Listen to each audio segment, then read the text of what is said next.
I bleed silver and black, and I wear it with pride. Hold my shield to the sky. I'm a Raider for life. I'm a Raider for life. I'm a Raider for life. I'm a Raider for life. I'm a Raider for life. Touchdown, Raiders!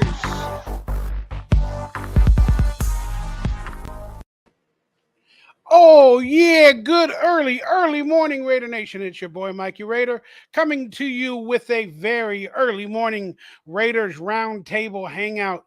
That's right, we have no guest right now, but you got me. And what this is I am testing out the software. I'm awake, I'm alive, and I wanted to get online and talk about our Raiders and the problems and everything that's going on. And try to find some positivity. But I also was hoping that a few guests are online and able to come into today's live stream. This is a members only roundtable. So if you are a member of this channel and you are awake and you are seeing it, you can join this roundtable and be a part of it on video and everything from the members page on my YouTube channel. That being said, I'll explain more in details. But long story short, hit that thumbs up, that like, that subscribe button. Consider becoming a member for exclusive member content and to be a part of Raiders live streams like the one we are doing this early Saturday morning. We got our first guest, a man that needs no introduction. Dominique 5 is online. I love you, brother. I hope you're well, and don't put me down too hard with your varying opinions. But regardless, I love you. So, if anybody wants to join this live stream in video, I'll let you know how to do it later in the stream. So maybe I'll write a post about that right now.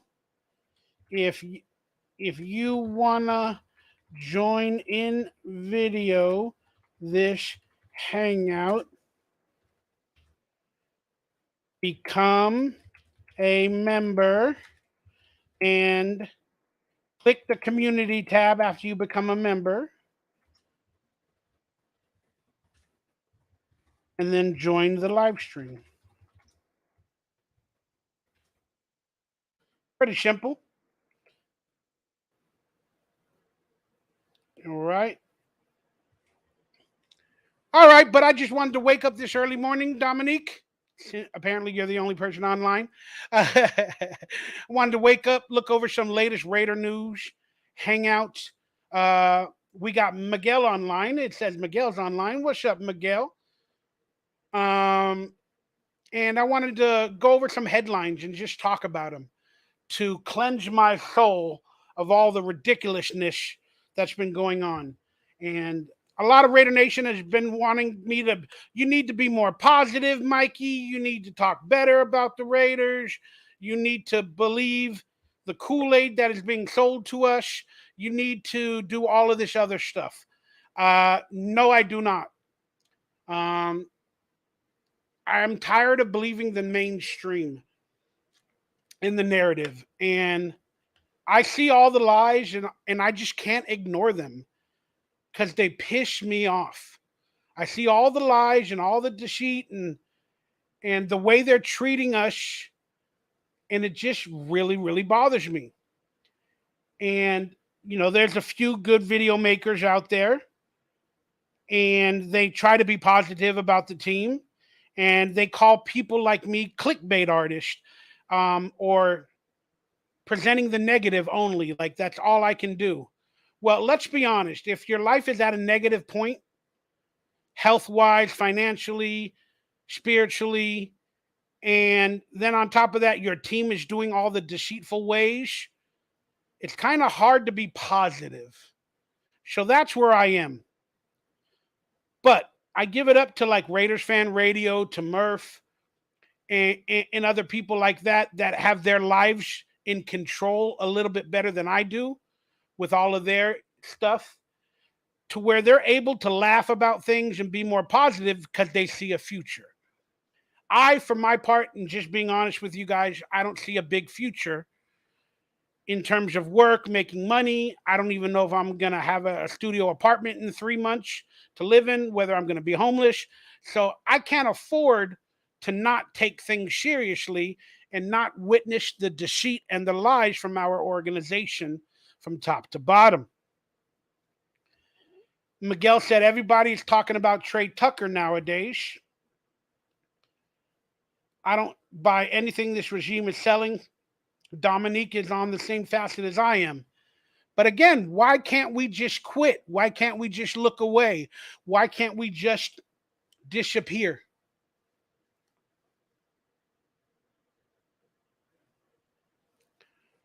But that's not what today's stream is about in terms of, explaining our feelings and trying to justify the way we look at our organization. I'm just going to try to be as positive as possible. But there are a couple of storylines that I need to talk about, and I need to present some truths that I hope you guys will witness from what I'm talking about. And for the most part, it's really hard to get positive for this team and this organization. But I'm trying to make it my job, and I'm trying to get views and more fans while being negative. And that's not a recipe for success. Nobody wants to watch negativity for that long because they're already negative in real life. So they want to get online and watch positivity. And it's really hard to do that. It's really, really hard to do that. But that being said, let's just get started. And I want to remind everybody, if you want to be on today's roundtable as a guest, live talking to me, you got to become a member. And if you are a member, go to the community tab, and the link will be there to join the live stream right now where we could all talk. And unfortunately, I have to give out the link in the members category, not only to make money, but it weeds out the people that would just come on the live stream and cause a ruckus. I know it's quality people if they're willing to pay to be a fan or a member of my channel and to come on the live stream. So consider becoming a member for a few bucks. Go to the community page, and the link to join the live stream today, anytime, will be there. Your tubing's online. Your tubing is online. Mikey, I'm changing careers. You give me hope, big dog. What career are you changing from, brother? I don't know. I don't know what career you're changing from. I need to change career. I need to get a career. I'm making like $100 a month on YouTube on this channel. I need to make literally $300 a month on each of my 2 channels to add to whatever other money I make to pay my bills. And that ain't happening. That ain't happening.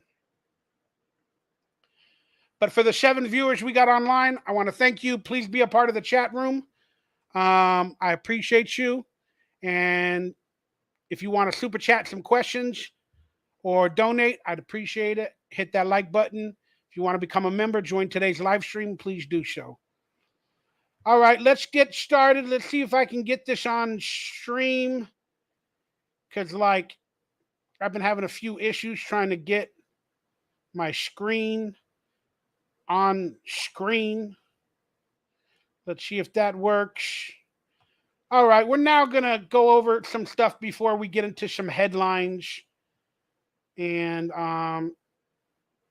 yeah, let's get it started. Let's see if I can do a little bit of a better view. All right, let's see what's on Raiders.com. Let me put it back on the comment screen. Let's see what they're talking about on the propaganda machine that is Raiders.com. Jimmy Garoppolo's status plus Devontae Adams clears the airs at OTAs. He did not clear the air. He created more hypocrisy.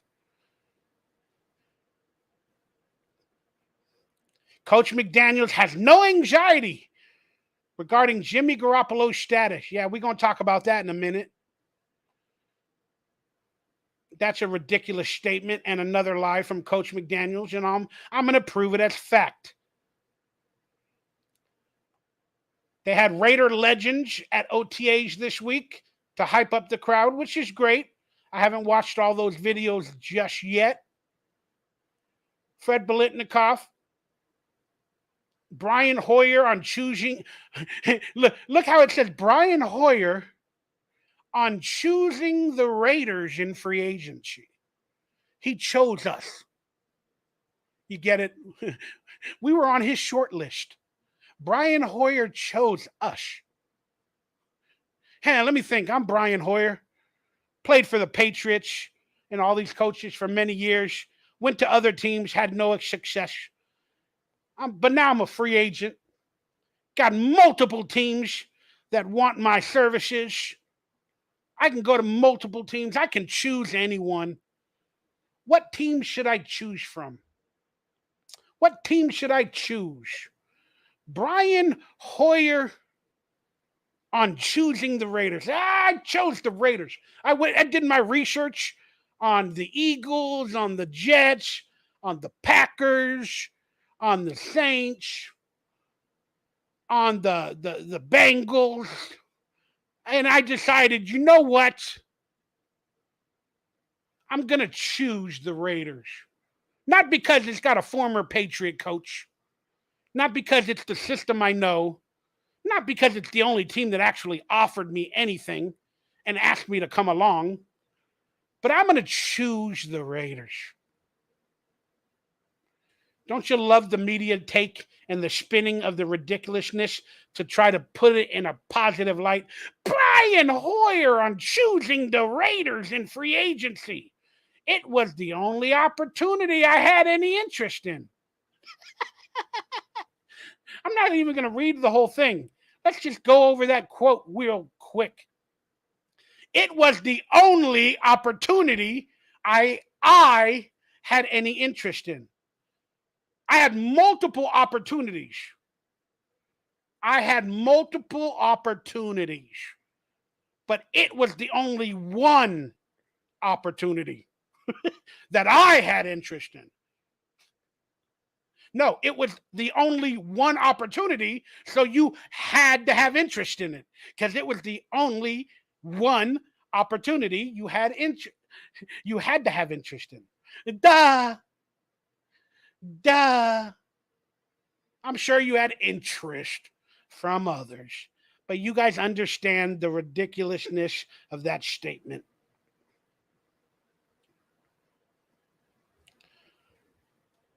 That's what we're going to be doing. We're going to be breaking down the stupidity of some of these statements of the propaganda machine that is Raiders.com.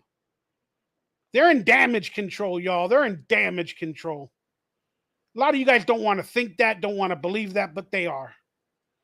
They are in damage control. And we're at the beginning of a lot of madness that is starting to see the light. We're at the beginning of a lot of madness that is starting to see the light for the Raiders. And a lot of Raider fans, if they were not at their breaking point 10 years ago, 5 years ago, a lot more are at their breaking point now. Then now they have to bring a new influx of idiot Raider fans or young Raider fans or drinking the Kool-Aid Raider fans that go along with the narrative that Josh McDaniels and the media and the propaganda machine that is the Raiders goes out and puts out there. And they have to sell Brian Hoyer. Why? Because they got too many problems with Jimmy G. So they have to sell Brian Hoyer, hence why he has an article.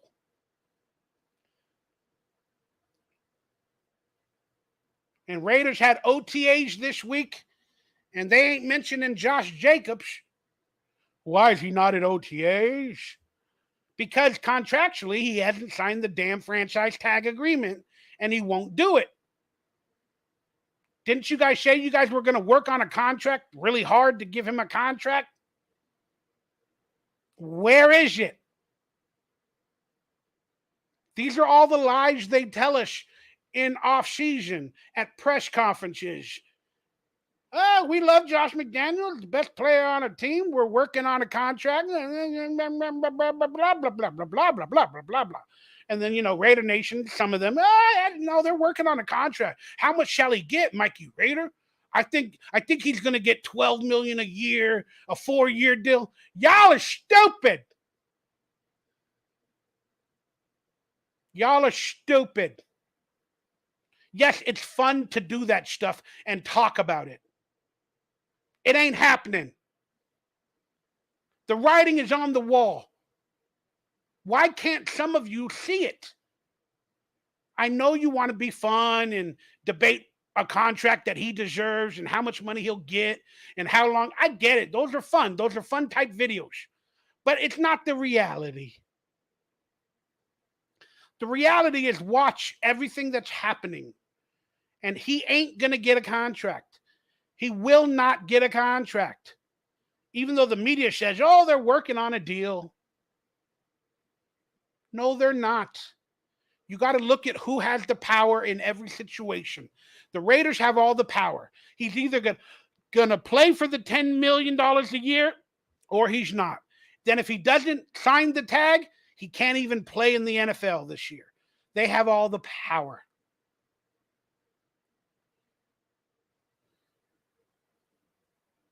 Then they got rookie draft picks from last year that they're interested in. They got all the power. Now Josh Jacobs is talking in the media, doing out, and everybody in today's world on Twitter, I should call it Twitter, because that's how you feel when you're on Twitter. You feel bad at yourself when you're on Twitter. You get yelled at, you get hated on, every opinion is disintegrated. Twitter is evil. But everybody speaks in riddles and rhymes nowadays because they can't tell the truth. They can't be transparent. They got to speak in rhymes and riddles nowadays. So you got people like Devontae Adams, Josh Jacobs, putting on these effing riddles on Twitter about how they're feeling or what they're thinking without being truthful. Then when they get in front of a camera and they get asked about their riddle or their rhyme or their secret code, then they say, oh, there's no problem. Nothing's wrong. That's the problem with the Raiders organization, the NFL. Let's be honest, that's the problem in life, is transparency and lies and deceit. Again, when you're truthful, it hurts people. Sometimes when you're truthful, it affects other people. When you're truthful, it'll cause drama for people or yourself. That's why people tend to not be truthful. They don't want to create the drama. They don't want to hurt anybody. But man, I wish the Raiders were like the AFC Richmond team in Ted Lasso, where they lead the team, the coaches, the owners, the staff, where they all leave with love, respect, family, and transparency. And they still come together and win. If you watch Ted Lasso, he shouldn't be a winning coach. He didn't even know soccer when he became the coach of the AFC Richmond team. They say that doesn't work in today's sports teams or NFL. You have to lie. You have to, hide things from the public. You got to do shady business deals. Why? Why? Can't a Ted Lasso come to the Raiders and lead with transparency and love and respect and win and build a family-friendly organization? It can happen. They just don't want to try it, and they're afraid to. But they're willing to try out a different devil every 2 years.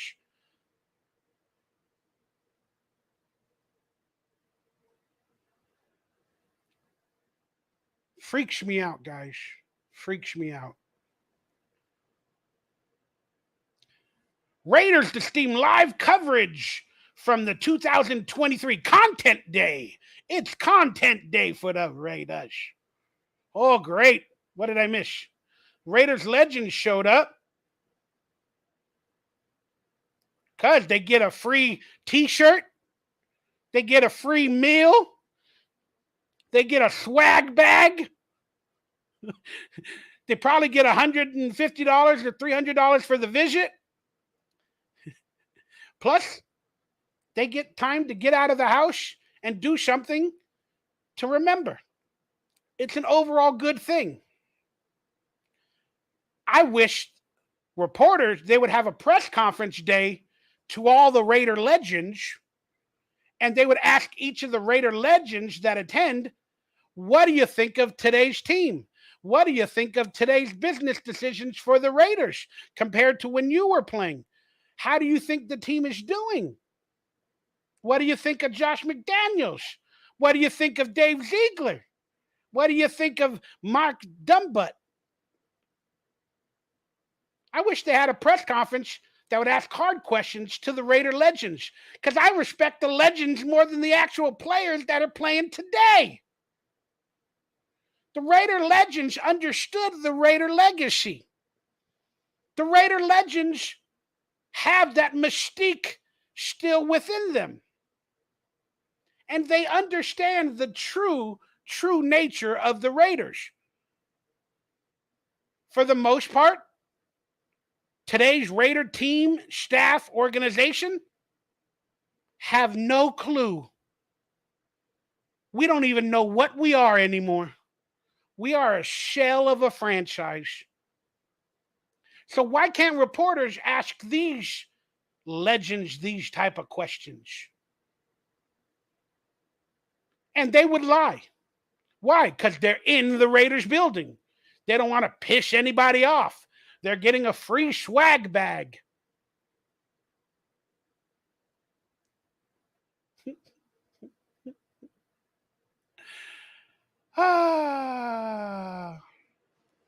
And now we had the OTA press conferences.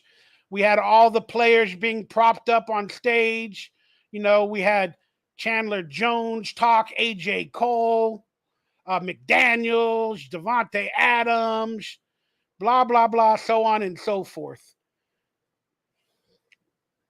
And we'll get into some of those press conferences.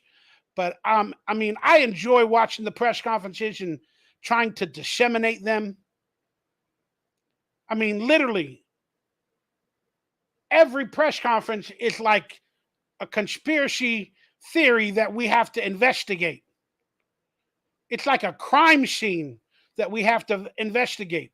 Everything that happens for the Raiders, we have to investigate to find some sort of semblance of a truth or a fact. But again, you got those Raider fans or those Raider video content creators that are like, it doesn't matter. Raiders are perfect. Everything is good. Mikey Raider's a hater. You're not even a real fan. All you do is hate and negativity. I don't like you. Well, you know, I'm sorry for that. I wish I could be more positive, but I just can't. Because if I was ending up being more positive every time I made a video, I would actually then become fake. I'd become fake to you guys. I don't want to become fake. This is who I am. There are going to be points in my life where I'm more positive than others. But I don't want to be fake. And I hope that's one thing, if you're a fan of mine, that you can say, is no matter whatever Mikey Raider is saying or feeling or opinion is, he is not fake. And that's all I could hope for, man, from you guys, the people I love and I respect. We got Westside Media online. Salute. Josh McDummy got to go. Come on, man. Give him another couple more years. He's barely laying down the foundation. Westside, I'm being a contrarian. Mikey Raider is just as honest as he speaks his mind. That's why we love him. Thank you, Miguel. Eminem. Miguel's like, I don't like fake people either. There's a lot of fake people. There's a lot of fake people online making videos. And but hey, I'm not here to judge them. I'm just happy they're making videos and they're doing something for their life. But if they want to critique me and call me fake and not look into the truth, then they're doing the same bad thing that Raiders reporters and other people are not doing. They're not asking the hard questions, and they're not looking at the Raiders from like not a fandom standpoint. The Raiders treat us like a business, like they don't care about us. So let's treat them like a business. And I want good business in front of me. So I'm going to ask some hard questions. Can't watch any videos on here, but okay. So here, let's answer a question from a Raiders poll. Are you concerned by, why is it not on screen? Oh, I got to take it off. Sorry, guys. I gotta remove it. Then I got to add another screen because I've been having problems with this all day. I got to add this screen. All right. It says, are you concerned by Jimmy Garoppolo's injury status? Yes, I am. According to Josh McDaniels, he's not. We'll talk about that in a minute.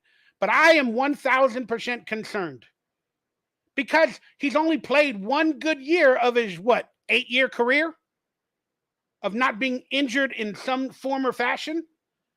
So when life shows you 7 lemons, should you expect an 8th? I think you would. I think you would expect an 8th lemon. So yes, I'm concerned about Jimmy Garoppolo's injury, even though Josh McDumbass ain't. And let's forget the fact, why did they sign Jimmy Garoppolo and how that debacle happened and all the bullshit that came from that. Let's put that aside. Jimmy Garoppolo's on our team now. Why they ever signed him after they found out the results, it is a boggle that boggles my mind. And they signed him even after finding out that he needed more surgery, through all the lies that the agents were giving the team, and the team wasn't doing their due diligence, and Jimmy Garoppolo was lying to the Raiders. And then they found out all those lies on the day of the press conference. But thank goodness, and I'm being proud and I'm thankful that they figured out a way to salvage that horrific situation contractually. They were able to make a contract where he doesn't get any money unless he passes a physical or plays one game or whatever the BS is, and his guaranteed money was no longer guaranteed. It went on to the yearly bonus or the yearly money, and however and so forth. Yes, congratulations, Raiders. You took a really bad situation, created an addendum, whatever it's called, and you possibly have a way out. Kudos. You possibly have a way out of that black hole. But you created the black hole. And you knew you were creating a black hole at the time of it. But you still decided, hey, let's create the black hole. But we're going to find a way out of that black hole after we create the black hole. Not before. After. After. Yes, I'm very concerned about Jimmy Garoppolo's injury. He barely had surgery in March. We don't even know the date. Let's assume if he signed on March 14th. If he signed on March 14th or 15th, let's assume after them finding out he needed surgery, he probably didn't go under the knife for probably a week. or 10 days later to prep for surgery, for this, for that. So I'm going to assume he got surgery around March 24th or March 23rd, basically the end of March. And the reports are it's just cleanup. It's cleanup, whatever, for his really bad injury to his foot. Nothing else was broken. It just didn't heal correctly. Do they have to re-break it? That's what happens with foot injuries. Sometimes they have to re-break it. No, they just have to clean it up. It's scar tissue or this or that. Okay, but why did he have to have surgery in the first place? If it's just scar tissue or a cleanup job, why would he fail a physical? That means it was worse than they're announcing. It was so bad that he didn't even get surgery months earlier. Why? The Raiders didn't even know. Jimmy Garoppolo didn't tell him. Jimmy Garoppolo was trying to let it heal. He didn't want surgery. Why didn't he get surgery when he was with the 49ers? Because they thought it could heal on its own, and he might be good to go for the Super Bowl if they made it to the Super Bowl. But then again, Jimmy Garoppolo had this information, and he was just hoping he would have passed his physical when he showed up to the thing. That's what happened. There was really bad communication by the agents and everybody, or no communication. And then he was hoping he passed the physical, and the Raiders doctors would not see anything. He knew there was a problem, but he's like, I'm going to avoid it as long as I can. That's an issue. That means the foot issue is bad, and he barely had surgery at the end of March. And long story short, this is before the draft. After the Raiders found out he needed surgery, they needed to make an addendum for the contract where they can get out of all the money. If it wasn't bad, they wouldn't care about his $11 million. If they were not anxious about it, why would they change the contract to get out of it 100% without paying him a dime? That's because it was that bad. They were lied to, they were not communicated to, and they were pissed the F off. But publicly, they could have even not signed Jimmy Garoppolo. But he was already under the fire, and there weren't any free agents left at that point, like Baker Mayfield or whoever, or they were all going to other teams, and they had their eyes on Tom Brady or whatever, and Jimmy G became their only option. But kudos for them for getting it out of the contract, but he was their only option. Going into the draft, they could have drafted a rookie earlier or younger or moved up to bring excitement to the fan base, and they didn't. Nope, they went along with the narrative. Nothing to see here. Hey, what happened to Jimmy G? Oh, nothing to see here. It's just a little verbiage, little contract verbiage. Everything is fine. Hey, Jimmy Garoppolo, the problem you had yesterday, what was it? In his press conference. It's just some wordage. You know, a couple things we had to adjust and figure out. There's no problem. These are not the droids you're looking for. You don't have to look here. It's not a big issue. Yes, it is. Yes, it is. Yes, it is. Am I concerned for the injury, as the question asked? You're damn right I am. He got the surgery in late March. Before the draft, they didn't even draft a good enough replacement till the 4th round.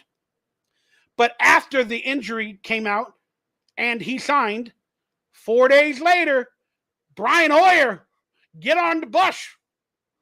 Get on the bus, Brian Hoyer. We need you. We don't know what's happening. That's why Brian Hoyer was signed.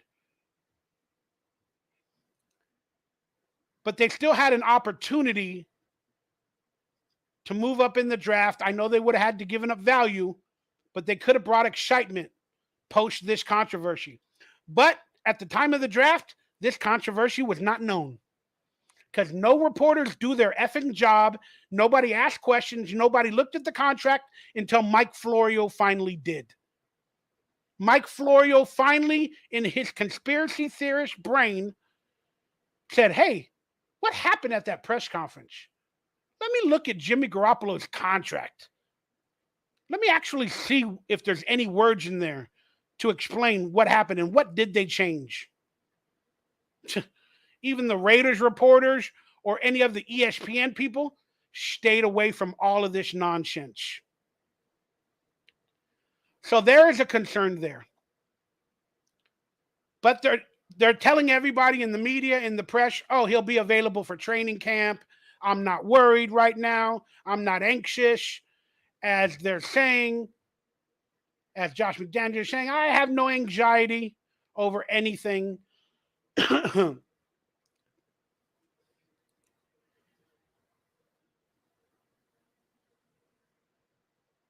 Yeah, it's a big issue. It's a big issue. Very concerned at Jimmy's status. We're going to lose Jake, Jock, then Devontae, going to get out of here, then Max, we're screwed. Yep, it appears that way. And a lot of us are just letting it happen. We're all just letting it happen. Oh, now they're talking about Aiden OConnell. Oh, Aiden OConnell looks like, he's tearing it up in OTAs. Aiden OConnell's doing, even the Raider video makers are, man, I like what I see out of Aiden OConnell, man. I like what I see.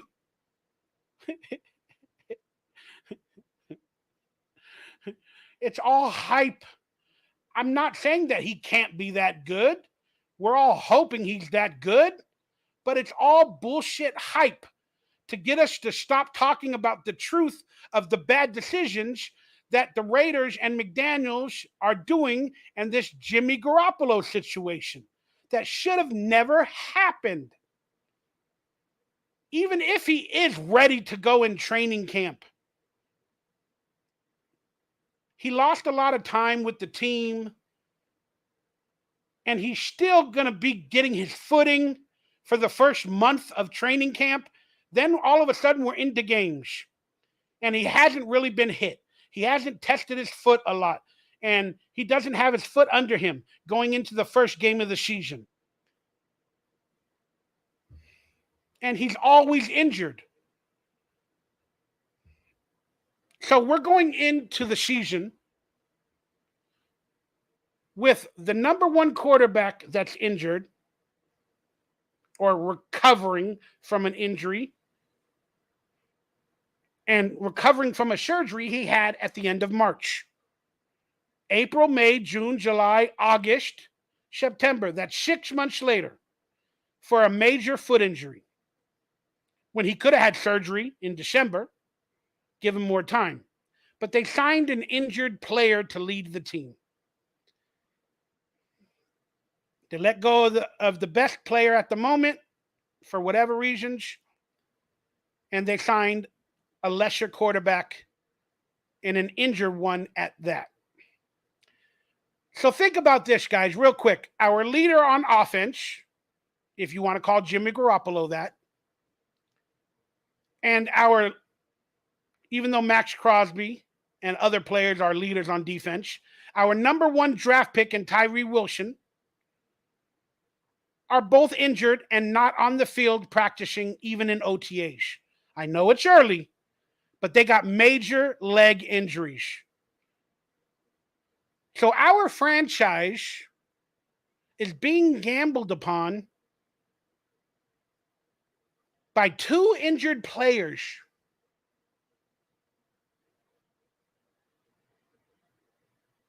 Josh McDaniels and Dave Ziegler put injured players at positions of leadership, hoping they would play day one or week one. I know we are Las Vegas. I don't like these odds. What are the odds of two injured players becoming all pros or stars in their first year recovering from injuries and surgeries? Some would say 50-50. Some would say 100%. What are the odds of both of them shining bright and creating a dynasty on this squad.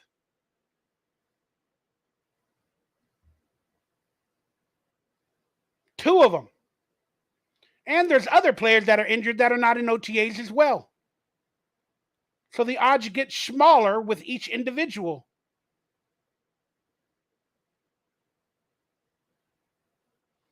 I don't like how they're gambling. I don't like how they're gambling. I do not like how they're gambling. I hope you guys watched my video of where I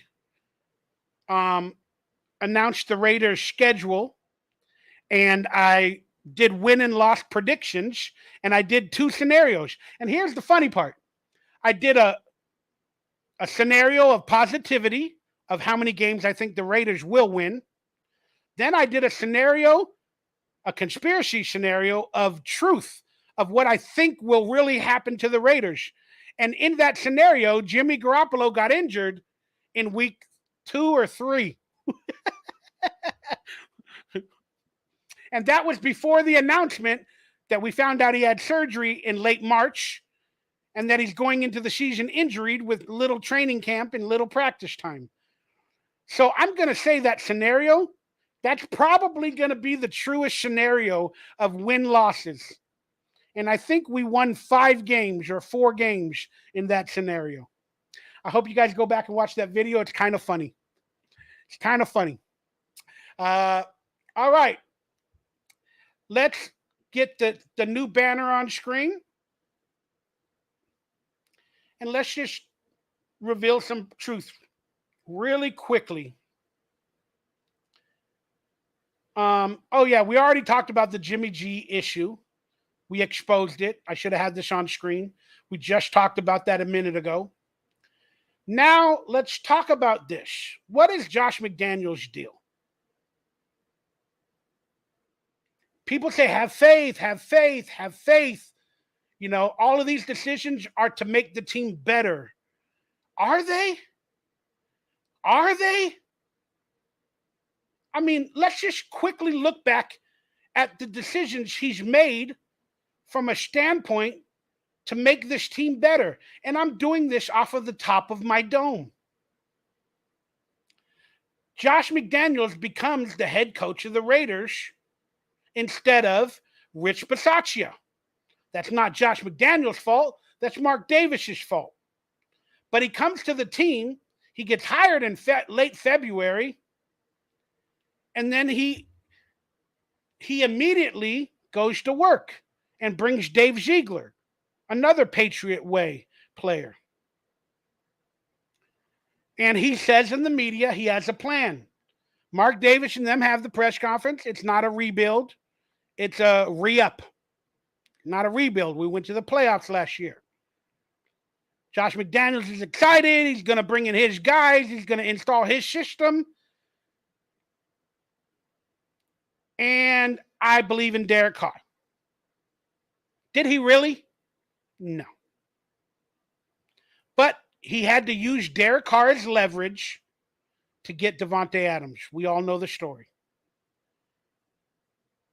So he lied to Derek Carr from the onset. You're going to be included. You're going to be a part of the scheme. I believe in you. We're going to make magic. Go and recruit Davante. Davante, I believe in you. Blah, blah, blah. We're going to give you a contract extension, Derek, but we're going to verbally make it only 1 year. Davante, we're going to give you a big contract extension. We're going to give away draft capital because we believe in you. Okay. Josh Jacobs is in a contract year as well. They don't give him a contract. They go into the season without giving him an extension. But they also gave Max Crosby an extension. Basically, publicly, Josh McDaniels made all the moves publicly for Raider Nation to love and to want him to do good. Oh, he gave Derek Carr an extension, even though a lot of us are sour on Derek Carr. You know what? You brought in Davante, baby. You gave Max Crosby a deal. You gave Darren Waller a deal. You know, you gave Hunter Renfrow a deal. However it played out. Publicly, he was doing and saying all the right things. Then the first true inclination of what Josh McDaniels' true agenda was in the Hall of Fame game when he played Josh Jacobs in the Hall of Fame game to test him, to see him. Yeah, he was coming off injury, whatever. That just showed how he respected Josh Jacobs, not giving him a contract and playing him in the Hall of Fame game. Basically, I don't believe in you. Go out there and prove it. Then he didn't play any of the starters in any of the preseason games. Why? I'm going to hold my cards to my chest. I don't want the other teams to have videotape on my scheme, on my players, where I'm going to put Devontae, where I'm going to put Derek Carr. I don't want them to see any of that stuff.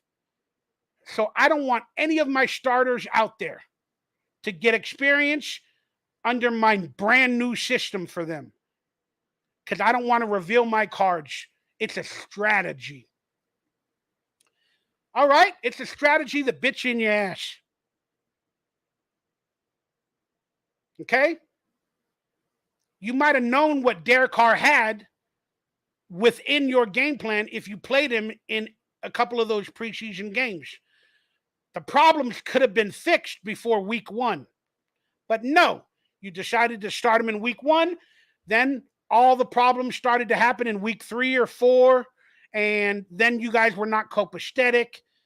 And you could have figured all that out, that there might be a problem with Derek Carr. You could have figured all that out a couple weeks earlier and maybe gotten on the same page if you were willing to do so, which you clearly were not. That's another big problem, is not playing the players in preseason to build up hype, to build up chemistry, to build up anything. Then in week 1, every play was to Devontae Adams. You told Derek Carr, go to Devontae. So you build it up, all the Devontae Adams hype and the fan base, while still losing a game or 2. Then we all know what happened. Just decisions were all bad from Josh McDaniels. Okay? Oh, I'm not going to be like the old Josh McDaniels. I respect every quarterback. I'm a changed man. I'm not going to go in here and blow up the team with an attitude. I'm going to work with everybody. We're going to get on the same page.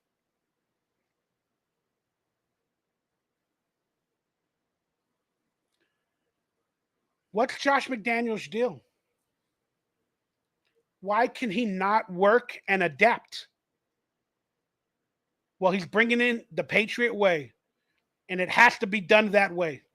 Well, nobody has reproduced the Patriot way. No coach that left the team going to another team has reproduced it into any of that fashion. Maybe Mike Vrabel in Tennessee. So it can't be done.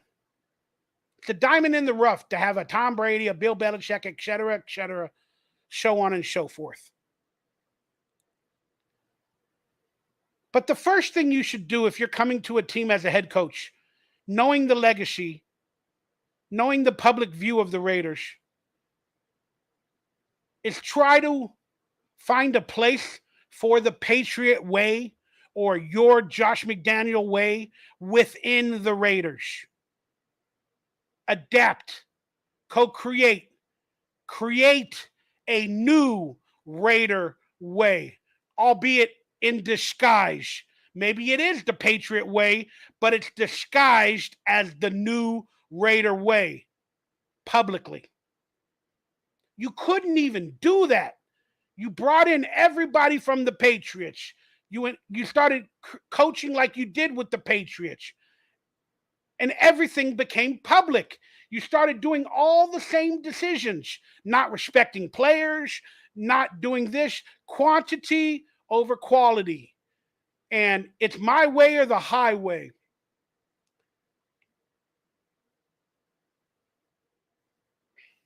And now,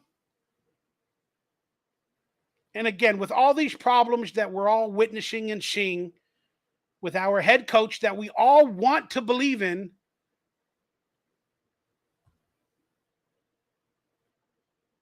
we have the Jimmy Garoppolo news. And again, in press conferences,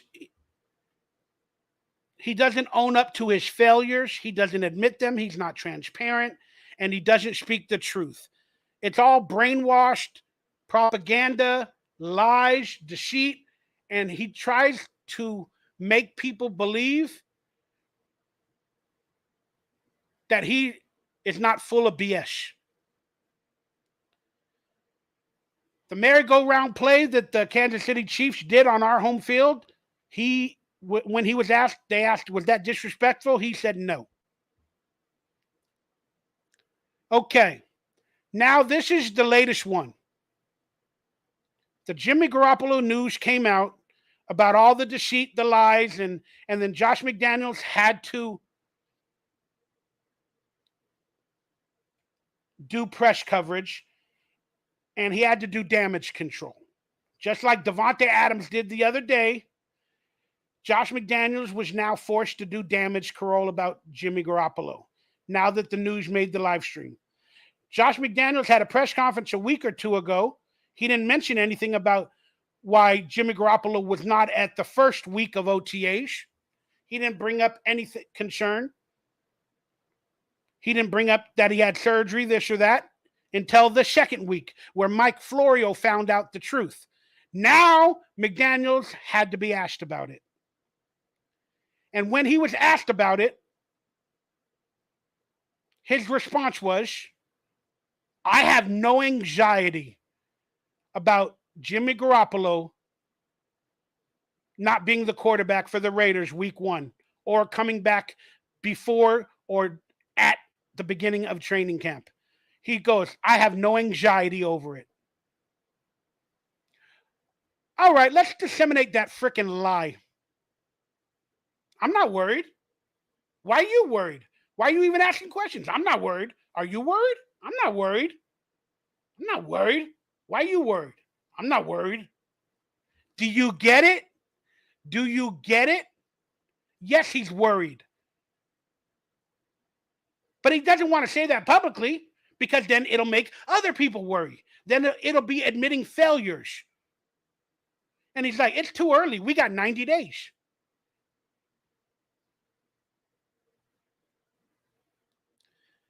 Then they're calling out reporters for asking the questions. So the next time, the reporters will be afraid to ask those questions because Davante Adams called out the reporters. If you guys need to play Monopoly, play Monopoly. You know, instead of these stupid, questions or taking me out of context. Blah, blah, blah.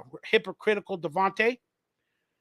So that makes reporters afraid to even ask these questions because they get these disheartening answers. So Josh McDaniels is doing damage control. And you're goddamn right, he's anxious and scared and worried about the Jimmy Garoppolo injury. Not because Jimmy Garoppolo is injured and not because he's worried about him going to training camp. He's worried that each one of these bad decisions is being brought to the limelight. And Raider Nation, even some of them that were all in with Josh McDaniels 2 weeks ago, are now going, dude, everything Mikey Raider said, I have to rethink. What's going on, man? I'm trying to be positive. What's going on, man? All of these truths and these lies and the propaganda and don't look over here, look over there. Don't look over here. All the secrets are over here. Look over there. I'm not worried. Are you worried? I'm not worried. I knew all this when we signed Jimmy Garoppolo. I knew all of this. We knew it all from before. No, you didn't. If you knew all of it, you would have had a contract without an addendum. The verbiage would have already been in the contract when he signed if you knew all of this from before. You wouldn't have had to do a last second brand new contract and add an addendum to it if you knew all of this before. Stop with the fucking lies. Stop.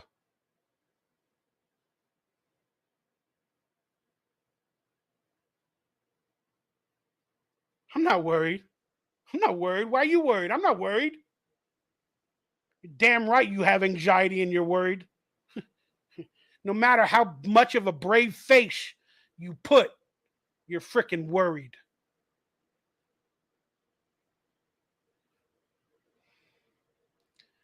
Good morning, Kevin. Love you, brother. Love you, brother. Everybody, hit that thumbs up, that like, that subscribe button. If you want to be a part of today's live stream, if you are a member or become a member, you can join today's live roundtable. I call it a roundtable because I was hoping to have guests. But the link to join the live stream, probably another half an hour, 45 minutes, unless somebody joins, is in the community tab for members only. If you'd like to come on here and talk some Raiders, get a different perspective, I'd like to do so. So become a member, and the link to join the live stream is on the membership community tab page to join the live stream. All right, so let's move on from that stuff. And let's be honest, not every fan will admit this, and some of them will fake it, but not everybody has excitement for the Raiders right now. I'm going to be honest with you. Even though there's a lot of them out there, don't talk about Derek Carr. You know, Mcdaniels is building a foundation. I love the draft class. You know, Jimmy G's our future, or Aiden OConnell's our future, blah, blah, blah. With all that being beside, a lot of them are witnessing some of the nonsense, and they're starting to not get as excited as they are for the team. They put on a brave front and they try to, you know, make it exciting for the fans or this or that. They don't want to go down the negative route that I tend to do on 99% of my videos. But this year feels different to me. Not only because I'm negative or struggling in my real life, but the fan base as a whole, it doesn't seem familiar. Raider fans are fighting Raider fans. We got different fans of teams in the stadiums. The legacy is dying. Video makers, you know, we can't speak about Derek Carr. People love Derek Carr. People don't love Derek Carr. People are quitting the Raiders to go to the Saints. Like, what is happening? And now is the time for us all to try to get excited for our team, you know? Football is going to be back again soon. We got training camp. We got the good-looking rookies to look after. You know, I'm excited to see a rookie quarterback instead of Derek Carr, blah, blah, blah. But all of these stories take the excitement away. And then we start revealing the Wizard of Oz curtain. Somebody's running the show, and they're not doing a good job of it. So for me, I've seen more people defending my negative positions for the team than in many years. I've always had negative views of Gruden or this or that or the team, you know, while still loving them and rooting them on. And, you know, basically feeling like I want to quit every day of my life. But for the most part, 80% of the people would be like, nah, it's good, Mikey Raider. It's all right, man. It'll be fine. You know, get out of that negative aspect. Now, and that was like 80% of the people would tell me that, you know, my negativity is not warranted. Now, it feels like couple months ago, it was like when they released Derek Carr, it was like 50-50. Now it feels like the negativity toward the organization and the excitement, it feels like it's 60-40, maybe 65-35, where 35% is excited no matter what, and they don't see all the crap behind the Kool-Aid. They're drinking the Kool-Aid. But it seems like 65% of the people are like, oh, Mikey Raider has a point. Josh McDaniels, Mark Davis, what's going on? I'm not as excited.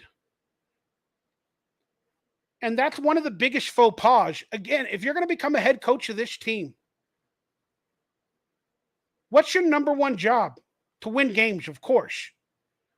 But your number two job is to get the fan base excited. Because you can win games with an excited, lovable fan base. You can win games with that type of chemistry. And Josh McDaniels is, again, to 60% of the people, 70% maybe, is not bringing any excitement to the team with all his decisions and everything. And then Mark Davis is jumping ship. Let's be honest with you. I don't understand all that money stuff, but even our owner is jumping ship a little bit. And for all the Raider fans that say, oh, you can never jump ship, you can't do this, it's happening. Whether you choose to see it or believe it, it's happening. Maybe not 100%, but a lot of us are jumping ship because we see and are living the wreckage while it's happening.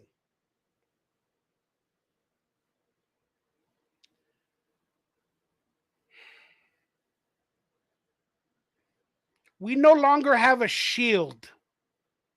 Don't disrespect the shield. We don't have a shield.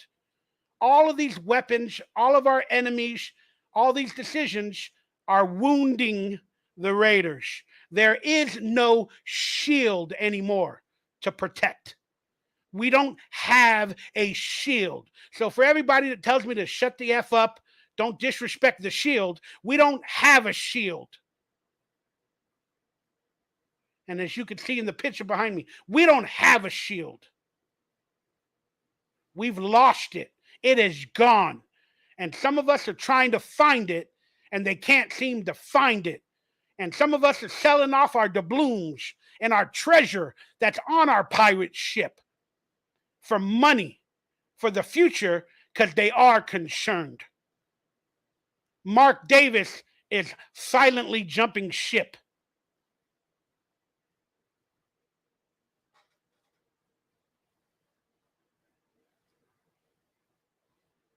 The fans are not excited. The fans are not excited. Be honest with yourself. Maybe you're just excited for football. It doesn't matter what happens because we all know the debacle of the clown show that has been the Raiders for many years. A lot of you have excitement for football in general, for life, videos and whatever. But if you look down deep in your soul, are you really excited for the Raiders? Do you see a bright future ahead of us? Do you see a Super Bowl in the next 5 years?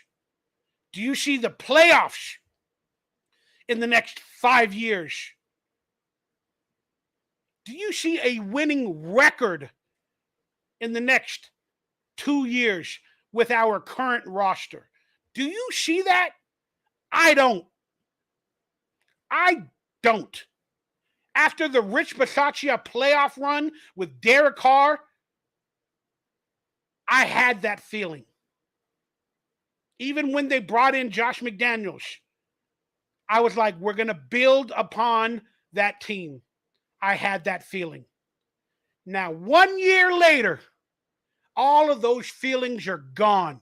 We got rid of Carr. We got rid of this. We traded that. We did this. We did that. We drafted this player. We brought in an injured quarterback. Wow.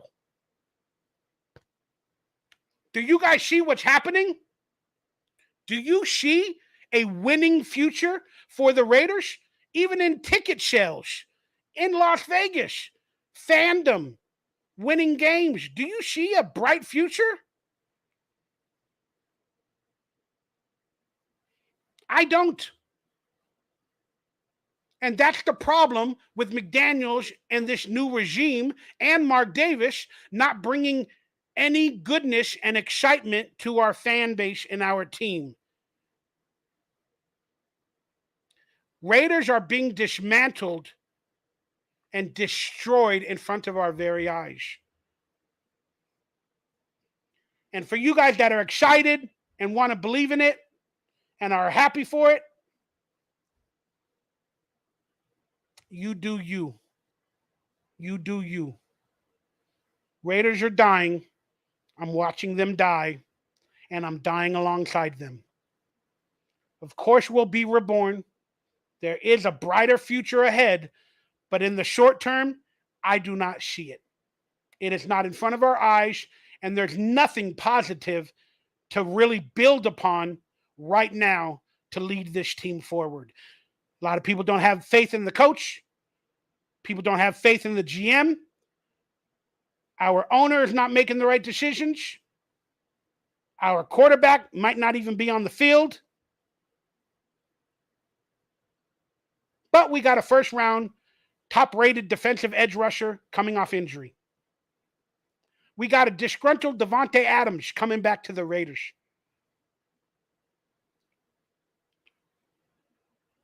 We got Josh Jacobs, best running back in the NFL.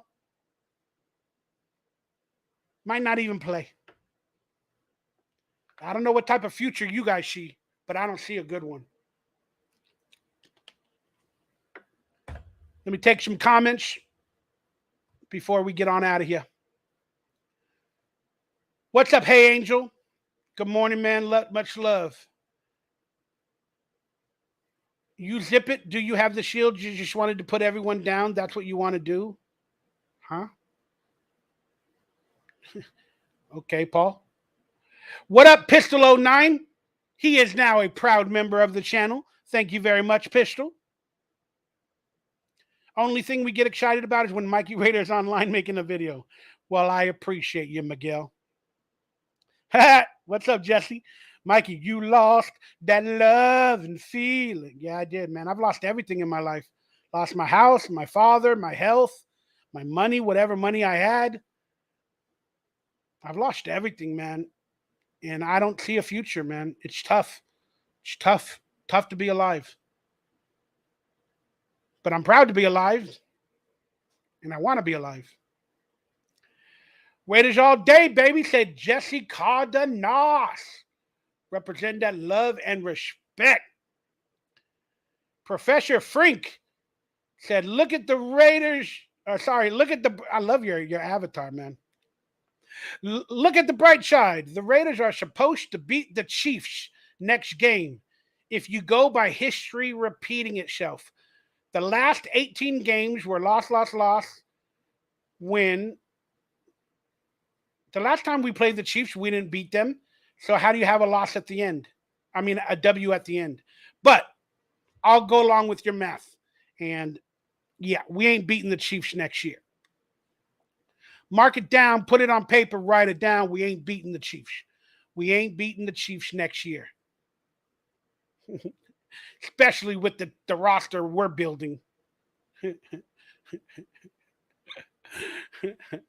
Oh, I hate the fact that I have to even say that. I hate the fact that I even have to say that. We ain't going to beat the Chiefs.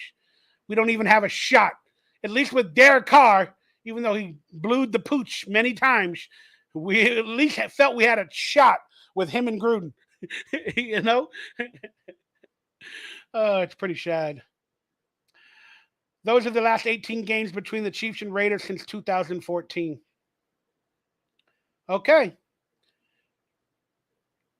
So if those were the last 18 games between the Chiefs and Raiders since 2014, how do you have us with a W? We didn't beat the Chiefs last year. You get it? How do you have a W at the end? Just saying. Blah, blah, blah. Appreciate you, Professor Frink. Love you guys. All right. Let's just quickly take things in a little bit of a positive aspect before we end this video. If I can at all be positive for the Raiders and this team. I love football. I'm looking forward to it. I'm hoping to figure out my life situation, my health situation, and I'll be happy just to put on a football game, whether it be the Raiders or Aiden OConnell or Jimmy Garoppolo or whoever, because I'm always going to love this team and root for this team, even while I'm yelling at the team.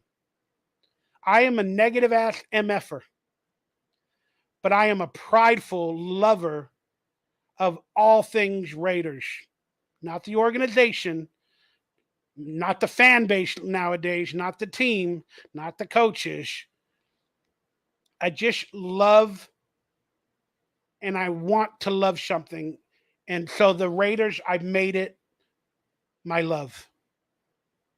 I made it my love. And I have a dysfunctional, toxic relationship with the Raiders, with my team. But if I could do anything, okay, let's quickly, because it's 5 losses, then 1 win, 5 losses, then 1 win, then 1 win. So the Raiders win next according to the last 18-game history. Again, if you have the 18-game history up there, I think you forgot to put the last 4 or 5 losses. But I understand what you're saying. So yeah, that's something to look forward to, Professor Frink.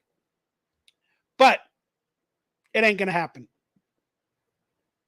If that is the numerology of the world, and if it does happen, then Josh McDaniels and the team will get that much more of a boost from the Raider fans and the Raider Nation.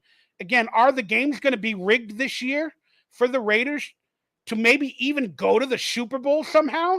Again, you can look at the team from a factor like that. Again, you can do that. This might be in the script for the Raiders to look this bad, publicly, all these bad decisions, new quarterback, this and that, having the Super Bowl in Las Vegas. And this could be the script for the Raiders to somehow make the playoffs and somehow go to the Super Bowl in Las Vegas, beat the Kansas City Chiefs in one of the final weeks to get into the playoffs. This could be the script. This could be the script. And if we beat the Chiefs, Josh McDaniels' stock will be good for at least one more year and whatever else that people publicly will be seeing. That could be the script. I don't think it is. And if we do win, go to the playoffs, and make a Super Bowl, I give up. That'll be proof that the NFL is manipulated and there's a script to bring teams to win, to make more money for the franchise and for the NFL. And if that happens, like I said, I'll be happy, I'll celebrate, but I won't believe it. I will not believe it. Even if we make the playoffs, I'm still going to go, yeah, I think it's in the script. But that being said, yeah, it's going to be, so that's a positive thing to look out for. It's going to be an interesting year, to say the least. Every week or two, we're probably going to have a weird, ridiculous story. I'm going to have to make negative videos. I'm going to get more pissed off every week. So be it, so long, and so forth. But that's a positive way to think about our team. Then if there's any positive aspects I can give Josh McDaniels as a coach, was he's sticking by his guns. Whether I like his guns or the way he does things, he's sticking by it. And I truly hope and believe he's trying to build his system, whatever it is, and bring it to the Raiders and build a winning franchise. He's making really horrific, terrible decisions, in my opinions, especially publicly as well and under the shadows. but I have to believe that he wants to be a vaunted winning head coach. So he's sticking to his guns. Getting rid of Carr, making a decision, doing this, doing that. I don't agree with them. I don't like it, but you got to be positive that at least he's sticking to his guns. That could mean he doesn't want to change or he's not capable of changing. But if you have to find any pride in Josh McDaniels, that's the only pride I could find. Now, this team as a whole, what positivity can I take for this upcoming year? I'm looking forward to see Aiden OConnell. I want to see what Josh McDaniels supposedly saw in order to draft him. Instead of moving up and drafting any of these other more athletic players or this or that. And I want to see an underdog story. And I want to see a quarterback drafted in the 4th round, maybe in the vein of Tom Brady-esque, come to this team, like a Brock Purdy storyline or whoever. I would like to see that from an Aiden OConnell. Again, the controversy aside of why he picked number 4, I don't think it's disrespectful to Carr, but why did he pick it? There's just a lot of theories behind that. And I wouldn't want to do that. If I learned a little bit about the Raiders' history, I wouldn't want to be a clone, at least on the field, of the number 4. But he was drafted in the 4th round. Maybe that's why he picked the number 4.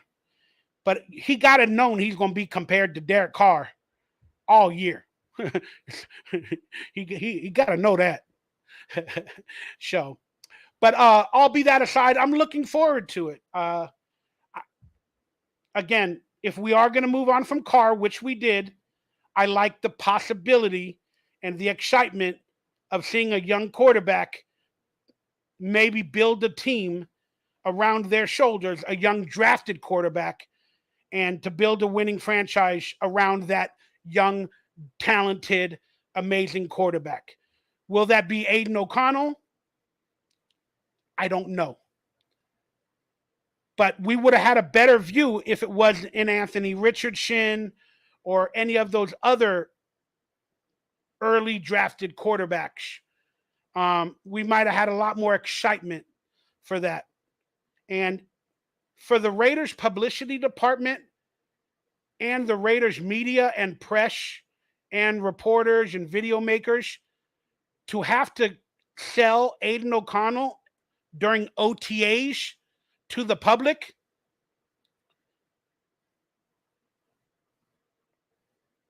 again, it's the only positive thing we have to look forward to since the Jimmy Garoppolo news and information, because we all don't want that from Brian Hoyer, or we don't expect that from Brian Hoyer. And I would like a storyline where if Brian Hoyer has to play, where he wins 2 or 3 games early. If Jimmy Garoppolo can't go, or if Jimmy Garoppolo doesn't play for the first 2 weeks, I would love a storyline where Brian Hoyer wins those first couple of games, or at least go 1-1, or 2-1, or however that plays out.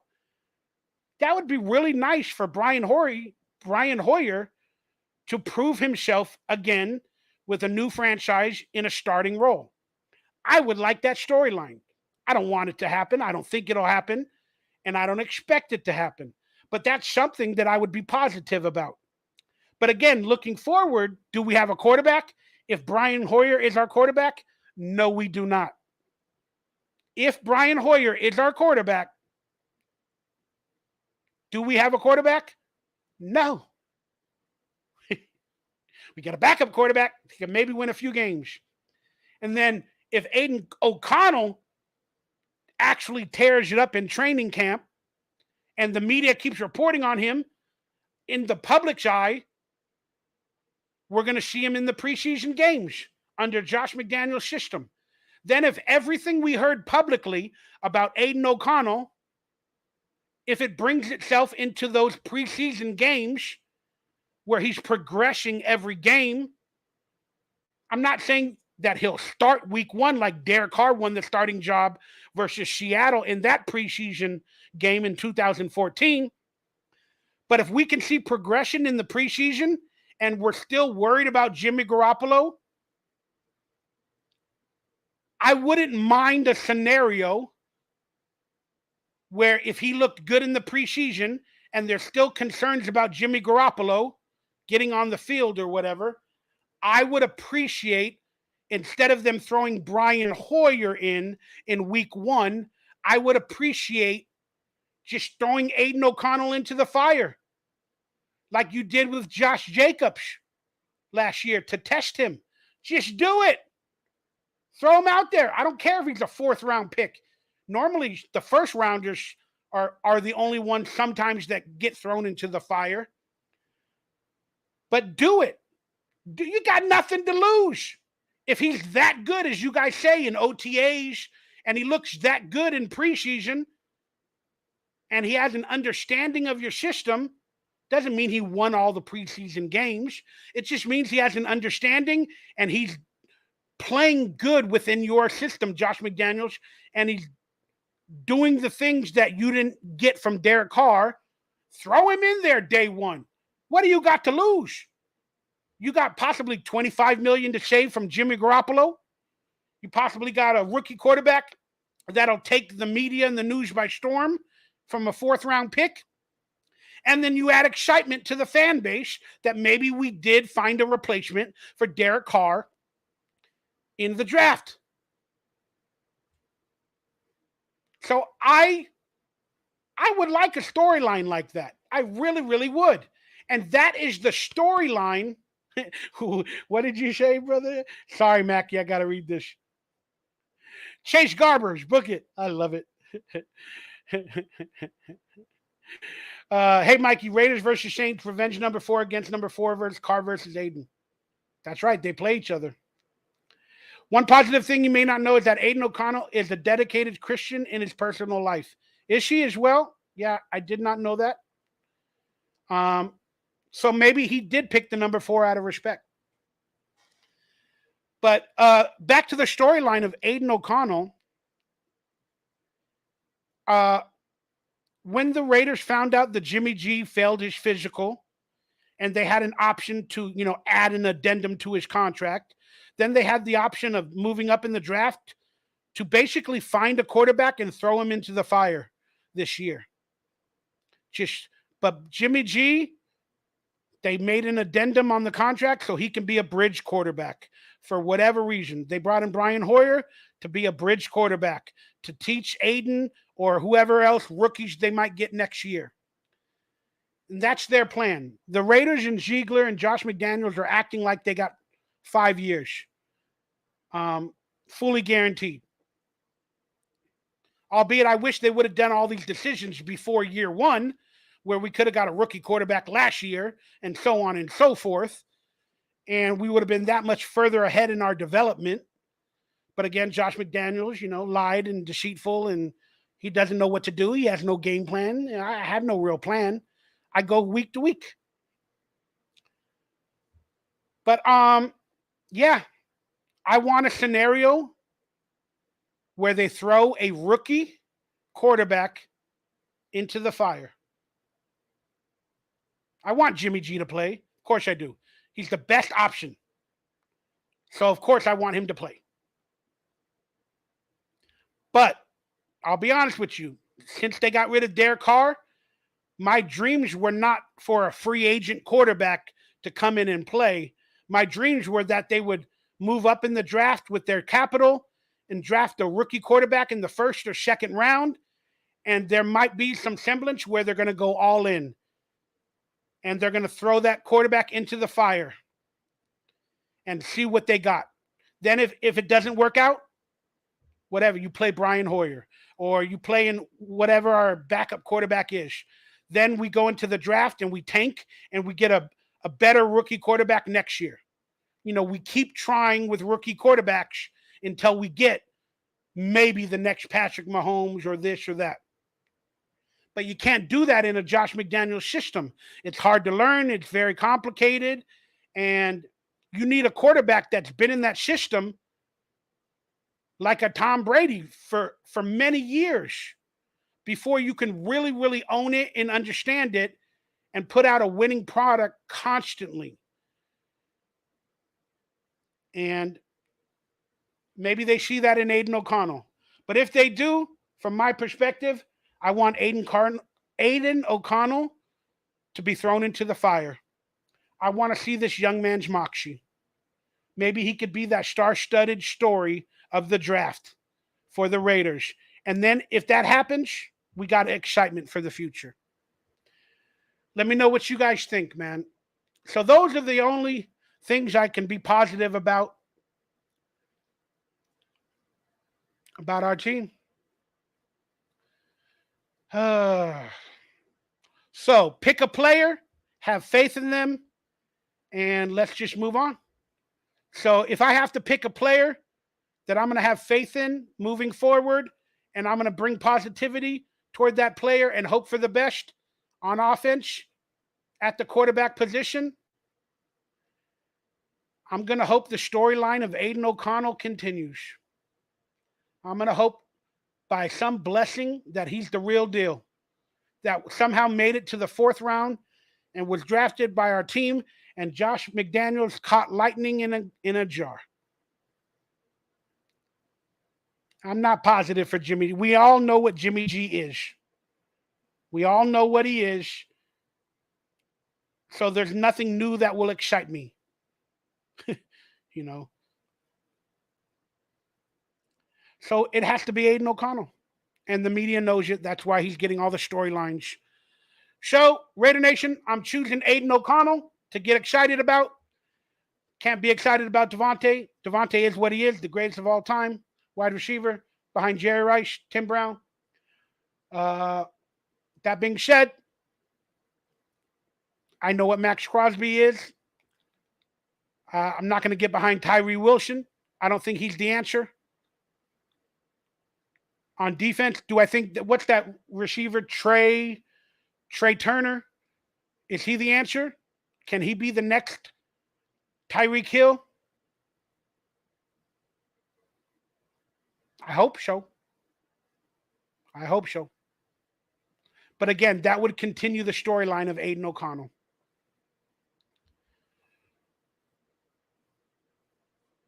Sounds like a great script. McDaniels lied and hid the fact that Jimmy G was injured. I don't think he knew. Mackie, I talked about it a lot earlier. I'm not going to go into it all right now, but I don't think they knew. The agents lied to the Raiders. You know, oh, he didn't get surgery with the 49ers. So they're like, are you good? The agents are like, yeah, he's good. Okay, we're going to bring him in, but we still have to give a physical. But you guys think everything's good? So the agents are like, yeah, we think everything's good because they didn't check. Again, they held it in secret till the day of the press conference, and they were hoping to get away with it, and they didn't. So yes, they all lied in some sort of a fact. Seems like Mark Davis are just letting Josh do whatever the heck he wants. I miss Al Davis big time. I do too, but you got to be honest with you.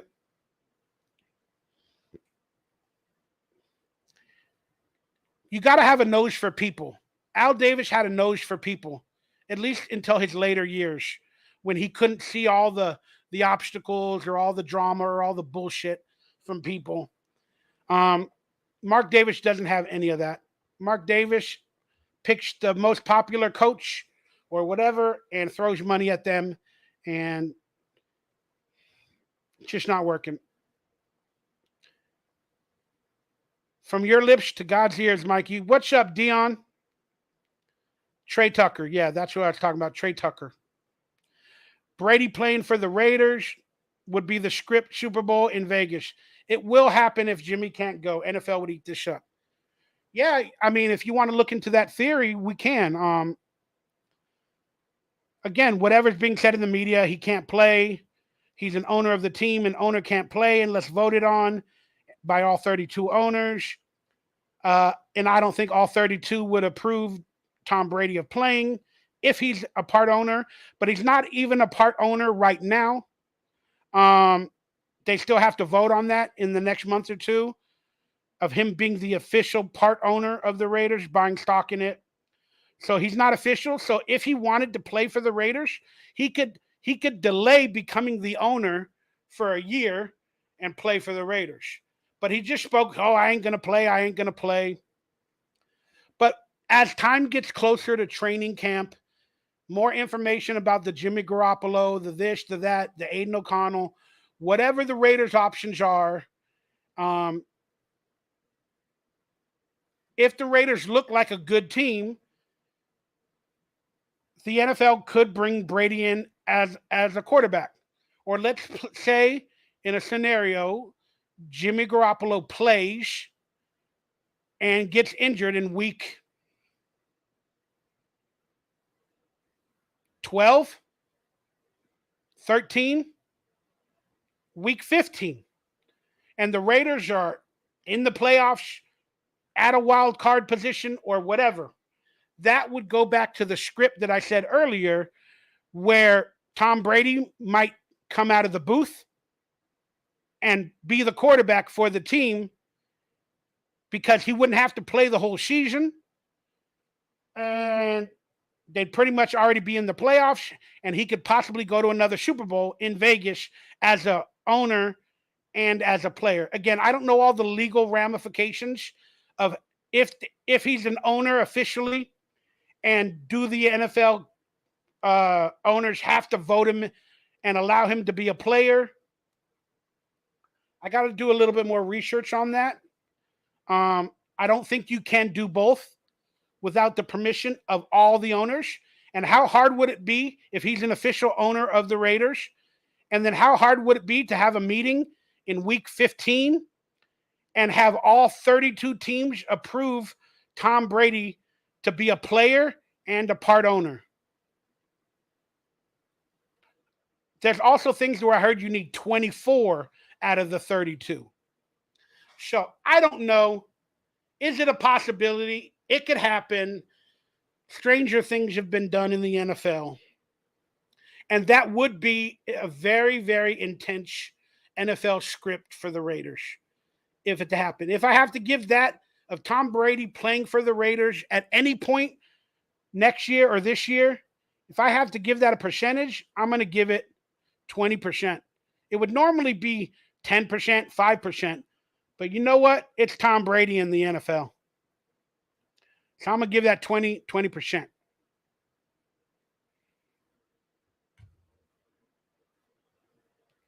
Sorry, let me get this off screen.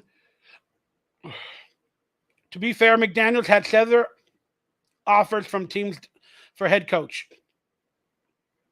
Sure he did. But he chose the Raiders because he could manipulate them and he could take over the team. And it was an opportunity to build a dynasty at another, very valued franchise. Thoughts on Raiders being named best fit for Marcus Peters yesterday? Well, we all know the history with Marcus Peters, being from Oakland and him in beast mode and all that. But the Raiders, yeah, technically they might be the best fit for Marcus Peters. Is Marcus Peters the best fit for the Raiders? No. He's old, up there in age. He played for the Ravens last. I don't know how well he played. He got injured again a couple of times. His better years are behind him. But would he still be a physical player for the Raiders? Of course he would. Would he be one of the all-pros? Probably not. But he would lead a physical team for the team that he loves, and he could be a good enforcer for the young defense to get some strength, to have some pride, to have some power. He could be one of those players for the Raiders. But now, will the Raiders sign on? No. They might. But the Raiders the best fit for him? For him, yes. For the Raiders, no.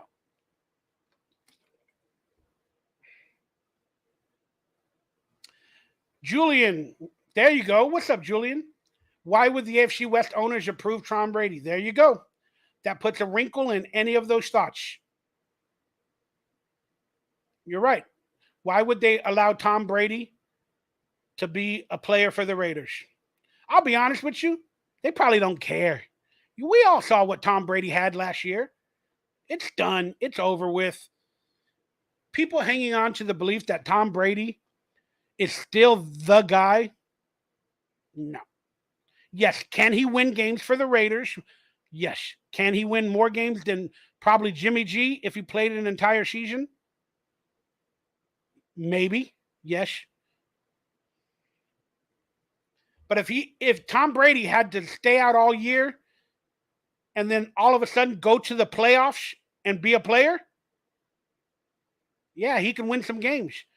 He can make it to the Super Bowl. That type of history around him, he's that type of a man.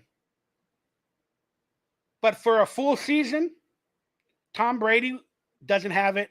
He'll break down worse than Jimmy Garoppolo. But Tom Brady would be the best backup in history. You know, like if we had Tom Brady on our roster when Derek Carr got injured and we had to go to the playoffs with McGloin, imagine if Tom Brady was all of a sudden playing his first game then and there, and we know who he was. We would have went to the Super Bowl if Tom Brady was our backup or played in those playoff games. We would have went to the Super Bowl with that team in 2016. Yeah, he's overrated. Mikey Raiders, the starting quarterback, no doubt. All right, Raider Nation. I'm starting to get a little dizzy. I've been online for about 5 hours now on my other channel as well.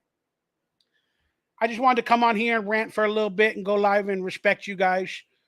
And hopefully you have a beautiful Saturday. Please continue to watch my videos. Hit that like, that subscribe. Please consider becoming a member. And if you can super chat or donate, I would truly appreciate it. And I hate asking for help, but I need it nowadays. And I don't need to explain why. But I love you guys. I love our team. And I'm going to try my best to get myself to a more positive aspect in life. And I'm going to keep trying. I'm not saying I'm going to be able to do it, but I'm going to keep trying. Please share these videos, the clips on your Twitter, your social media with Raider fans. Please comment in the videos. It really helps out my channel. I'm not getting as many views. The algorithm doesn't like me. I've been shadow banned. And all these other Raider channels, even the new ones, are doing way better than I am. And it kind of hurts my soul a little bit. So I'd appreciate the fans that I do still got to help support me, you know, that way as well, by sharing the videos or writing in the comments, hitting the like, and trying to defeat the damn YouTube algorithm. Albeit I'm shadow banned with the words Mikey Raider, the words Raider Central, because of the lawsuits and all that other stuff. And my phone is broken, so my computer, I don't have an editing software. My computer goes out every once in a while. And the only thing I have to film sometimes until I get more money is my iPad. And I don't have all the time in the world to edit and do graphics. So sometimes I just have to give you videos of a stationary camera and me talking about the Raiders. So please understand. I'm hoping to do more lives. But I got to stop living the vampire life, the lifestyle that I live, where I sleep all day, stay up all night. And I got to find a routine, and I got to start being better in all things in my life in order to come out of this negative black hole that I'm living under. That being said, I love you guys. There it is, my merch store. If you guys want to pick up some merch, PayPal. Thank you, Dion. You're awesome, brother. And all that other stuff. All information down below for support. Raider Nation, I love you. God bless. Take care of your family this weekend. I don't know if it's Father's Day this weekend. But let's find the blessings in our life and let's just move on and move forward. And let's try not to judge people as much as we judge them or as they judge us. That being said, it's going to be an interesting year, Raider Nation. Stick around, subscribe. We're going to have a lot more nonsense in the future and hopefully some better times. I love you guys. Good night. So from World Rewind, who got online, for Dionysus and Miguel, and real quickly, do you prefer to watch your Raider games at home or in a sports bar? I ain't got no money, so I have to watch it at home. But I prefer to go out, but I like to watch all the games all day long from 10 o'clock in the morning till the last game at night all day. I wake up real early to do fantasy football, like at 7 o'clock. Then I have 3 hours of drinking coffee, doing fantasy football. Then I, go online or watch the 10 a.m. games. And then I would like to have a bar to go to at 1 o'clock or whatever, but it costs like $50 to go to bars sometimes. And that's a lot of money for me, man. It's a lot of money for me. So, for Miguel, for Dion, for Julian, for World Rewind, Mackie, Professor Frank, everybody else that got online, Dominique 5, I love you guys. God bless. Have a beautiful Saturday, and I'll see you soon.